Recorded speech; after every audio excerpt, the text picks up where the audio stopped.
Ó, Zenha, você me permite começar rapidinho, porque eu tinha preparado para falar justamente sobre essa ausência do Nunes no debate hoje, então a gente já faz um gancho aqui, né?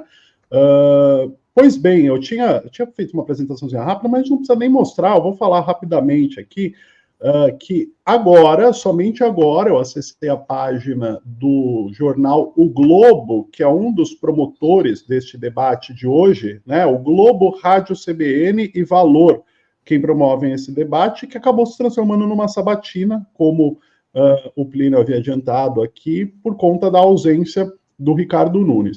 Agora, somente agora, que há uma manchete na página do jornal O Globo noticiando: Nunes não comparece ao debate e Boulos é entrevistado ao vivo, né? E só que é o seguinte, a ausência do Nunes neste debate já é sabida desde ontem à noite, quando foi divulgada a agenda oficial desta quinta-feira do prefeito e candidato à reeleição, né?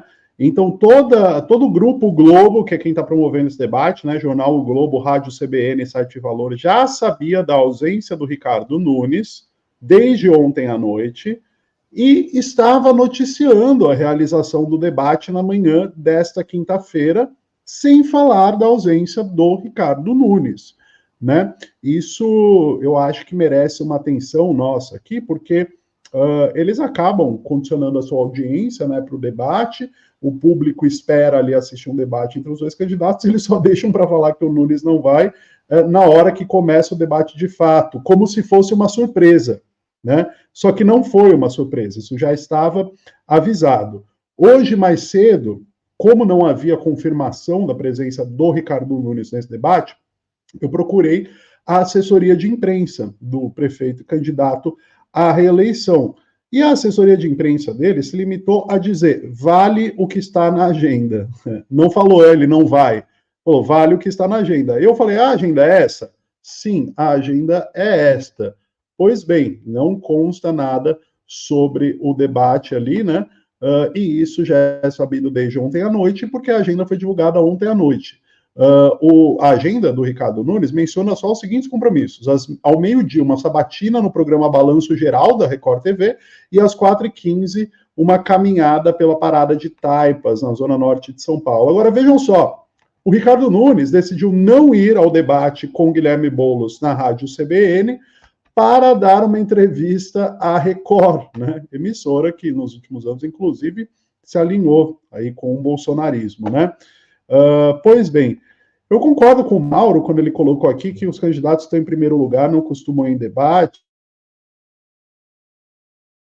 né? Não que não costumam, mas alguns deles já fizeram isso, né? Chegar no segundo turno e ir em debate. O que me chama a atenção nesse caso do Ricardo Nunes é que é o seguinte: a gente passou por uma campanha em São Paulo muito atípica, em que os debates foram marcados pelas baixarias do Pablo Marçal, né? Agressões, gritaria, palavras de baixo calão, etc. E o que o Nunes falava em todos esses debates? Não vamos baixar o nível, a gente quer apresentar propostas. O Nunes, ele clamava, ele se auto-intitulava o moderado, ele atribuía a ele a responsabilidade de ser aquele que faria um bom debate, porque o Pablo Marçal seria o causador da discórdia, e quando chega finalmente o segundo turno, em que o Pablo Marçal não está mais nos debates para baixar o nível e quando as propostas de fato podem ser apresentadas, ele declina, né? Então, era só para pontuar mais essa ausência do Nunes no debate, que é a principal ferramenta da mídia, da imprensa, né, de pautar o debate público de alguma maneira através do embate entre os próprios candidatos, né? Então, eu estava checando aqui, já começou o que era para ser um debate aqui na CBN e que se tornou uma sabatina com o Guilherme Boulos, né?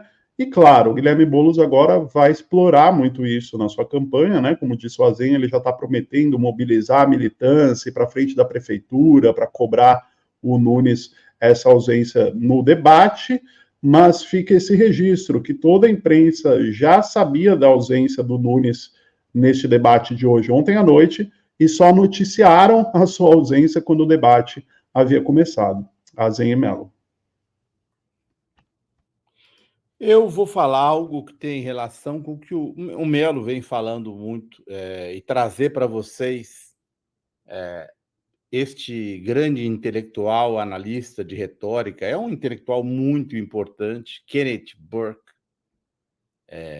E aí esse é um artigo publicado a partir dos escritos dele, como a mídia incentiva e sustenta a guerra política. O Kenneth Burke era um analista da retórica de políticos, da retórica da midiática, e ele escreveu vários livros, né? Ele escreveu um ensaio, por exemplo, antes do Hitler invadir a Polônia, chamado A Retórica da Batalha de Hitler, e aí ele mostra como a linguagem era usada de uma forma, como uma arma, né, para criar, para fomentar a antipatia, criar a antipatia, e usando os judeus como bodes expiatórios, unindo os alemães contra um inimigo comum. Mais tarde, preocupado com a questão do armamentismo nuclear, ele também escreveu A Gramática dos Motivos e a Retórica dos Motivos, em que ele tentava vacinar a opinião pública americana contra a ideia de uma guerra nuclear. E aí, depois da morte dele, que eu acho que foi nos anos 90, ele deixou um manuscrito que chamava A Guerra das Palavras, que foi lançado póstumamente, The War of Words. E o Burke, as ideias dele, elas são bastante complexas. Ele morreu aqui, foi morto, ele morreu em 1993. E aí ele diz que a guerra política é onipresente, implacável e inevitável. A cobertura de notícias, os comentários são frequentemente tendenciosos, quer jornalistas e leitores estejam cientes disso ou não.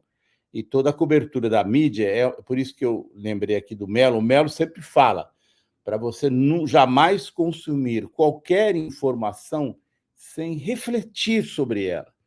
E uma das coisas que o Burke escreve é a teoria da identificação. Eu estou simplificando bastante, é bem complexa e bem interessante. As teorias dele são bem complexas e bem interessantes. Eu só li este ensaio dele, A Guerra das Palavras. E é muito interessante que ele fala da teoria da identificação, que é o seguinte: se você se identifica com as ideias lançadas por uma pessoa, mesmo que você não, com algumas das ideias, você acaba comprando todo o argumento daquela pessoa. Tipo, olha, eu gosto do Antônio Melo, portanto, o Melo falou um negócio aqui, eu concordo com metade, discordo com metade, mas eu acabo me identificando com com aquela ideia, e isso acaba cristalizando na opinião pública, ou pelo menos num bloco dela, uma ideia. Então, por exemplo, o PT morreu. Esta é uma ideia que foi cristalizada na opinião pública. A partir do quê? Desde a cobertura do mensalão. Então, é um processo sobre o qual a gente está falando que vem de longo prazo. Eu tive o desprazer ou o prazer de acompanhar isso pessoalmente, porque quando estourou o mensalão, eu era repórter da Globo. Eu queria contar essa história rapidinha para vocês. Eu era repórter da Globo de São Paulo, e eu e o Luiz Malavolta ficamos encarregados de fazer. Eu quero um dia escrever um livro sobre isso. Nós fomos encarregados de fazer uma investigação sobre uma seguradora chamada Interbrasil. Fizemos a investigação, descobrimos que essa seguradora tinha distribuído dinheiro de contribuição de campanha, Caixa 2, para o PT de Goiás, certo? Envolvia, inclusive, o irmão do Palocci, do Paloção, envolvia o Aldo Rebelo, inicialmente, E a origem da denúncia, depois eu fiquei sabendo, era um investigador a serviço do Grampinho, que é o prefeito foi o prefeito lá de Salvador, filho do Antônio Carlos Magalhães, o Neto, o Antônio Carlos Magalhães Neto. Depois que eu fiquei sabendo, né? Ele mandou um e-mail para um alto dirigente da Globo. Esse e-mail foi mandado para a redação. Eu só li esse e-mail depois, para ver como funcionam as coisas. Então, era um candidato, era um cara do PFL na época, né? Instigando a Globo a fazer uma cobertura. De fato, existia o Caixa 2. A gente conseguiu comprovar. E aí, lá no Congresso Nacional, os discursos feitos pela base da oposição, pela oposição ao governo Lula, conseguiram levar esse caso até uma das CPIs, né? Se vocês se lembram, havia 3 CPIs em andamento. E aí, como eu tinha sido repórter originário disso tudo aqui em São Paulo, eles me mandaram para cobrir a CPI. Aí o acusado de fazer o Caixa 2, ele foi chamado a depor no Congresso. Ele depôs. Só que, ao depor, ele pegou um papel assim, ó, e falou assim: olha, eu vou confessar, eu paguei Caixa 2, sim. Paguei para o PT, para o PMDB, para o PSD, e aí ele fez a lista de todos os partidos para os quais ele havia pago. Aí, no dia seguinte, o que aconteceu? A Zenha pode voltar de Brasília, não precisa mais ficar aí, não vamos mais cobrir essa história, não. Por quê? Porque já não era só o PT. Eu quero descrever isso, porque eu tenho até os e-mails aqui, que depois que eu soube do e-mail, catei uma cópia para mim. Eu falei, não, isso aqui eu preciso guardar para um dia contar essa história direito. Não quero contar para vocês. Mas é só para dar uma ideia de vocês do que veio. Então, nós tivemos o Mensalão, nós tivemos 89 capas da revista Veja contra o PT, nós tivemos a Lava Jato. Então, cristalizou-se na opinião pública essa ideia do PT ou corrupto ou falido. Então, um exemplo desta retórica está aqui. Eu me baseei no que eu sei dele, está aqui no Augusto Nunes, por exemplo. Então, o cara que acompanha o Augusto Nunes, que obviamente odeia o PT, ele já está predisposto, vocês entendem? Ele já está predisposto por 2002 até hoje, são quantos anos? 22 anos, é isso, gente? São 22 anos de batendo no PT. Então, o cara já está predisposto, porque ele passou parte da vida dele ouvindo esse discurso de que o PT é falido. E, assim, este argumento do Augusto Nunes, de que o reinado do PT acabou e não estão... Pode até acontecer ou não, mas ele é desprovado pelo fato de que, nas pesquisas, quando se faz pesquisa no Brasil sobre o partido que tem maior apoio popular, o único mencionado, praticamente, ainda é, com todos os seus defeitos, o Partido dos Trabalhadores. E ele está aqui, ele diz, tudo começou em 2013, com pessoas dispostas a acabar com o reinado do PT, e acabou. O PT não tem volta. Quando começa essa... E aí, o que ele está usando? Ele está usando o argumento de que o PT está tão falido que entregou a disputa da prefeitura para um sujeito que tem como maior objetivo invadir a casa dos outros. Esse argumento é completamente falso. Não se sustenta. Por quê? Porque o PT vem trabalhando, ele derrotou o Jair Bolsonaro faz apenas 2 anos com uma coalizão. É natural essa coalizão e a escolha do Guilherme Boulos. Foi uma tática eleitoral adotada pelo... Pode dar certo e pode não dar certo, mas não é necessariamente a verdade. Só que as pessoas estão foram, ao longo de tantos anos, tão massacradas por essa ideia da falência, né? Como a gente falou ontem, né? O PT faliu em 89, faliu em 2000, foi falindo. Faliu no Mensalão, faliu no golpe contra a Dilma, faliu na Copa, que não ia ter Copa, foi falindo. Imagina se não falisse, né? Faliu tantas vezes e está aí, com todos os defeitos, nesta nova tática, que pode não dar certo, de fazer várias alianças em vez de lançar candidatos próprios, porque isso é coerente com a nova proposta de reeleger o Lula em 2026, ele ainda existe, ele ainda é forte, tanto que, se ele tivesse morrido de fato, não teria essa manchete do Augusto Nunes. É uma insistência em cima desse fato, porque eles querem matar, mas não conseguem. Então, eu trouxe para vocês essa sugestão de que vocês, quem puder, quem quiser estudar a Guerra de Palavras do Kenneth Burke, é bem interessante, e ele faz uma análise muito melhor do que nas coisas do Pablo Marçal, o tal do PNL. Tem muita substância. Os argumentos do Kenneth Burke têm muita substância, e ele se refere não só ao discurso político, mas também, especialmente, ao discurso da mídia. Então, sugiro para vocês que é bem interessante estudar isso. Melo. Só para dar um complemento aí nisso que você estava falando, quer dizer, não é nenhum complemento, é lembrar as pessoas que, antigamente, na época do mensalão, chamado mensalão,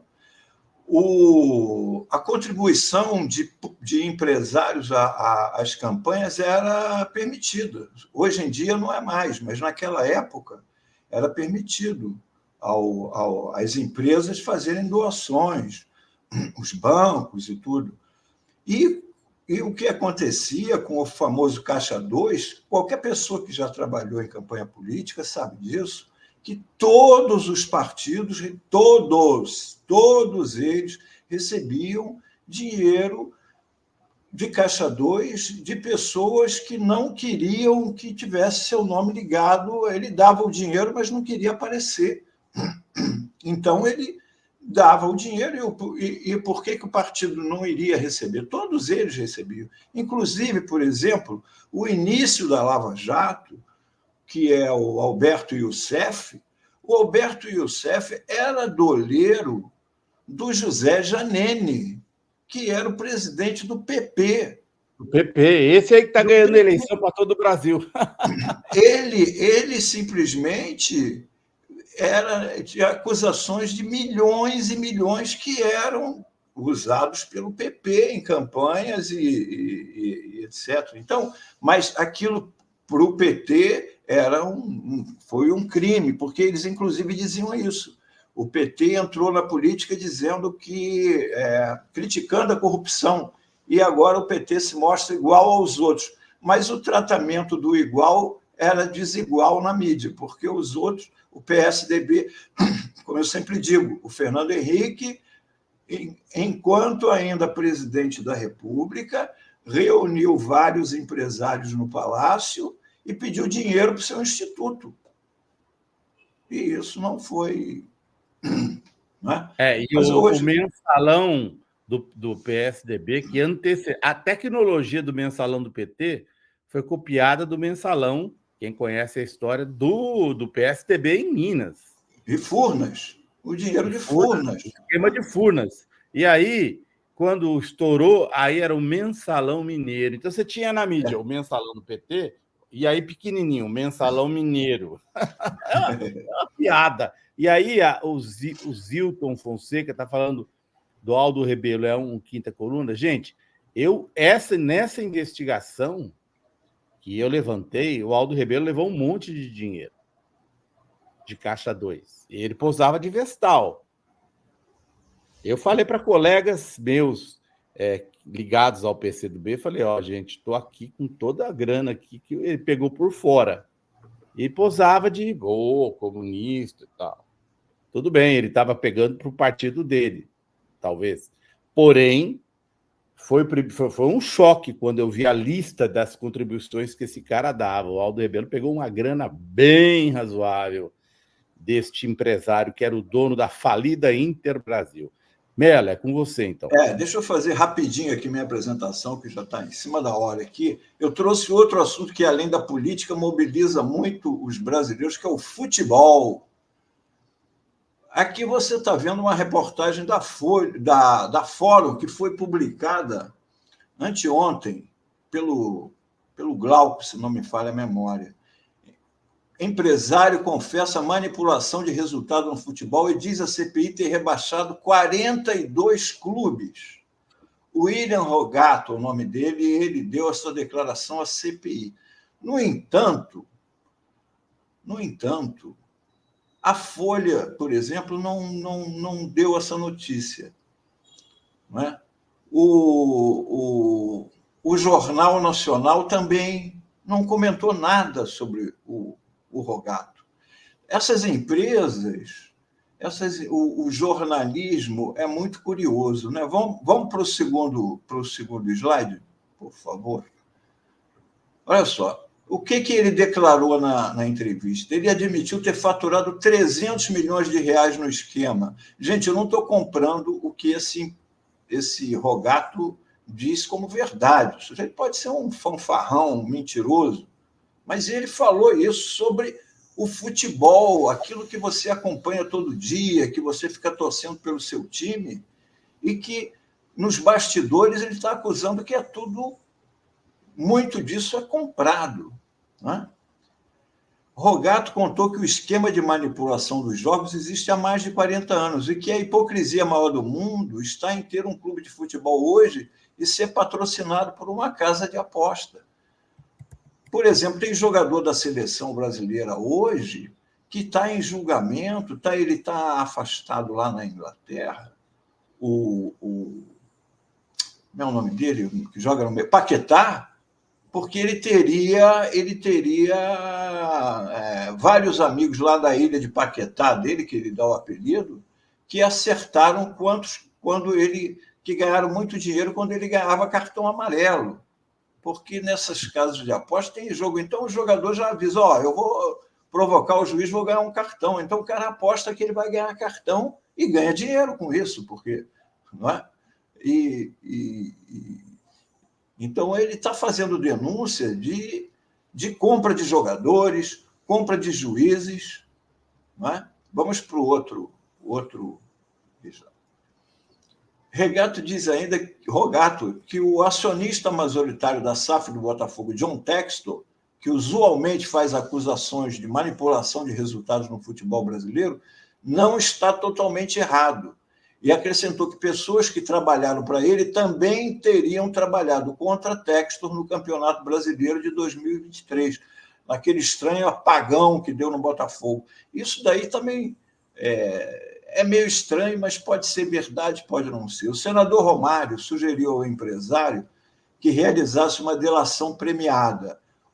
Esse Rogato está em Portugal, gente. Ele respondeu que esse instituto, né, da delação, embora interessante, não lhe garantiria a devida proteção, dadas as ameaças que estaria recebendo.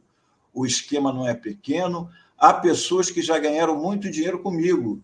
Tenho muitos anos nisso, trabalhei em todos os estados do Brasil e trabalhei fora. É muito além disso daí que vocês estão buscando. Se eu não fui o maior, fui um dos maiores. Se não fui o maior do Brasil, fui o mais organizado do Brasil. Tem outros grupos, não vou ficar falando deles, são pessoas perigosas. Só resolvi falar hoje porque estou pensando que tem que acabar com isso aí. Eu vejo o torcedor se matando. Hoje a gente vê a torcida do Corinthians, o torcedor sofre pelo time e mal sabe do que acontece nos bastidores. No entanto, como eu disse no início, o Jornal Nacional até hoje não noticiou o depoimento do Rogato. E aí eu me lembrei de uma coisa que o Azenha conhece muito bem, porque ele cobriu na época lá o Ricardo Teixeira, presidente da CBF. Você fazia, acho que estava na Record na época, não Azenha, que tinha tinha um jornalista britânico que tinha perguntado para o Ricardo Teixeira pela propina. Sempre onde encontrava o Ricardo Teixeira, perguntava pela propina. E uma vez, mostra o próximo slide aí, que é isso aqui. Ó. Isso aqui é de 2017, lá no meu blog, no blog do Melo. Ex-presidente da CBF é investigado nos Estados Unidos, Espanha, Suíça e Uruguai. No Brasil, não. A Globo sabe por quê. O ex-presidente da CBF, Ricardo Teixeira, comandou o futebol brasileiro por mais de 20 anos. Acusado de corrupção, chegou a declarar que não se importava com as acusações enquanto elas não saíssem na Globo. Só vou ficar preocupado, meu amor, quando sair no Jornal Nacional. Então é isso. O Jornal Nacional não dá, não existe. O futebol brasileiro está sendo levantado nessa CPI aí, uma suspeita gravíssima de manipulação dos resultados do futebol pelas casas de apostas. E não é notícia. Por quê? Porque ele tem o direito da seleção brasileira, tem os direitos do Campeonato Brasileiro. O Azenha tem até um livro sobre isso, sobre a corrupção o lado sujo do futebol. Em que pé deu... Aqui, Melo, tem tudo o que você não leu, não viu na Globo, dos bastidores.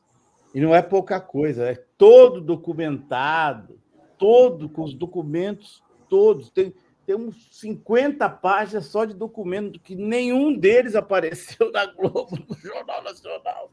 E quando o Ricardo Teixeira se demitiu, porque ele sabia que ia estourar o escândalo, a Globo fez uma reportagem vergonhosa, inclusive o texto está aqui, laudatória, dizendo assim, foi acusado várias vezes de corrupção, mas nunca condenado. Deus do céu. Aí o mundo caiu em cima dele, né? Hoje ele foi banido, rebanido, tribanido e me processa na justiça ainda. É isso. Só lendo aqui, gente, ó, o Joaquim Silvino, Arnaldo Duran foi reintegrado. Sim, Joaquim, eu estive na festa que eu fui ontem à noite, depois do evento do Boulos, ele estava lá, Arnaldo, meu grande amigo, mora aqui perto, e é um cara muito resistente, inclusive montou um estúdio, quer fazer podcast um pouco mais para frente, cara que está ativíssimo sobre escrever o livro, contando as historinhas aí que eu vou contar, viu? Alguém falou, a Débora, pediu para eu escrever. Débora, eu estou dando muita entrevista fazendo muita, vamos dizer, dando entrevista para aluno de várias universidades, então eu não tive tempo de escrever o livro, mas, por exemplo, sexta-feira que vem eu vou falar para uns alunos da Unesp de Bauru. Aí eu conto essas histórias todas. Então, se eu não pude ainda escrever um livro, eu conto os bastidores, de como são os bastidores, que não são nada limpos. Assim. Pera lá. Vamos marcar fora do Fórum Mídia, vamos separar um dia para que a Zenha seja o entrevistado do Fórum Café, depois que acaba o Fórum Mídia, para contar. Por que vai contar só lá para os alunos de Bauru? Conta aqui para nós também. Não é não? Pode ser, mas vamos, eu preciso organizar os pensar. É muita coisa para contar. A hora que você quiser. Volta aos tempos da TV Manchete, lá atrás. Porque tem muitas coisas boas, né, Mauro? Você passou por grandes redações da Folha.